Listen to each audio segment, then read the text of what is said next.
ආයුබෝවන් ට්‍රැවල් ඩාරියායෙක් වූ ඔබ සියලු දෙනාම සාදරයෙන් පිළිගන්නවා. එක්සත් රාජධානියේ පිහිටි තවත් විශේෂ ප්‍රදේශයක ඇති සුවිශේෂී නගරයක් පිළිබඳ විස්තරයි අද අපි ඔබට ගෙනාවේ. එන්න යන්න අපිත් සමග විට්බි නගරයේ සවාරියක්. එංගලන්තයේ යොක්ෂර් ප්‍රාන්තයේ විට්බි නගරය කියන්නේ මිත්‍යා විශ්වාස, ඩ්‍රැකියුලා සහ විස්මජනක චාරිකා සමග කැප්ටන් ජේම්ස් කුක් පිළිබඳව සැලකිලිමත් වන හා ඒවා රසවිඳින පිරිස සඳහා තෝතැන්නක්.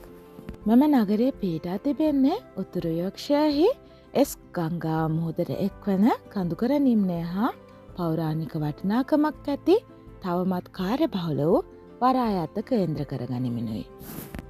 13 වන සියවසේදී විට්බි නගරයට ඉහළින් නැති කඳුගැටයේ පිහිටි විට්බි තාපසාරාමය මෙන්ම මේ නගරයත් අවතාර හා මිත්‍යා විශ්වාස පිළිබඳව මහත් ප්‍රසිද්ධියක් ඉසළුවා.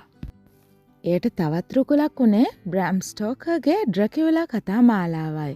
එලෙසින්ම මෙම ප්‍රදේශයේ පිහිටීම මේ කෘතියට මනාව ගැලපී තිබෙනවා. නමුත් අපි නොදුටු නොඇසූ හුදෙක් දෑ මිත්‍යාවන් හා විශ්වාස පමණක් යැයි බැහැර කිරීමට නොහැකි නමුත් ඒවායේ ගැලී සිටීමටත් නොහැකි. එනිසා මේ පිළිබඳව මධ්‍යස්ථව සිතා කටයුතු කිරීම සුදුසුයයි අපේ අදහස.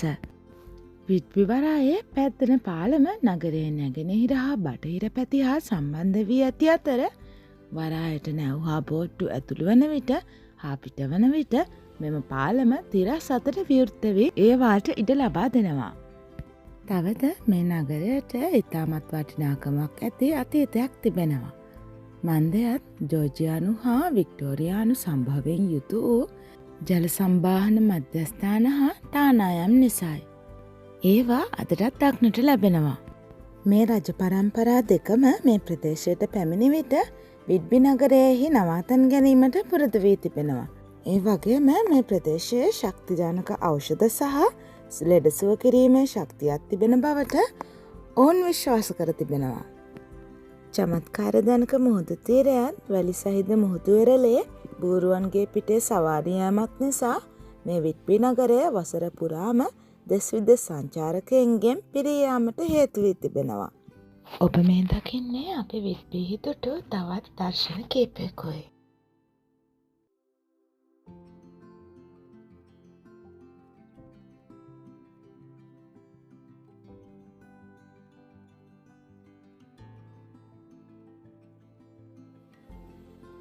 ඔබ මේ ප්‍රදේශයට සංචාරය කළොත් නැරඹිය යුතු විශේෂ ස්ථාන කීපයක් පිළිබඳව අපි දැන් බලමු.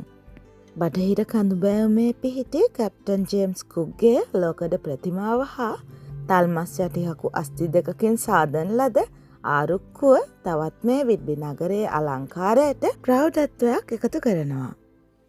එලෙසින්ම වසර 200කට පෙර මෙම ප්‍රදේශයේ තිබූ තල්මස් ව්‍යාපාරයටත් මනා උදාහරණයක් ලෙස මෙය හැඳින්විය හැකි බව සැලකෙනවා.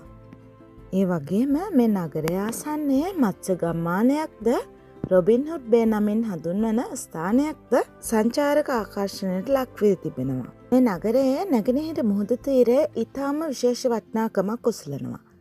ඒ පොසිල බවට පත් වූ ඩයිනසෝ පාසලකුණු නිසායි. පොසිල හා පුරාවිද්‍යාව පිළිබඳ විශේෂ අවධානයක් යොදවන සංචාරකයින් හට මේ ප්‍රදේශයේ තවත් බොහෝ දෑ තිබෙනවා. වඳුරු ප්‍රහේලිකා ගස ඉන් එක් දෙයක්.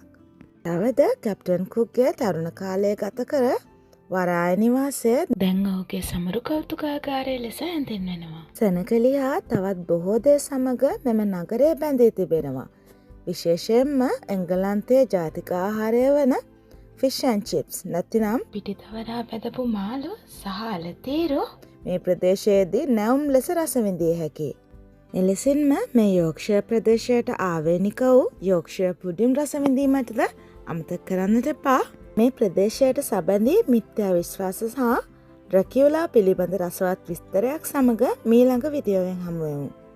අපේ නාලිකාව සබ්ස්ක්‍රයිබ් කරන්නත් ලයික් අයිකන් එක ක්ලික් කරලා අපිට සහායය දක්වන්නත් අමතක කරන්න එපා. මීළඟ වීඩියෝවෙන් හමු වෙනතුරු අප හා එක්ව ඔබ සැමට ස්තුතියි.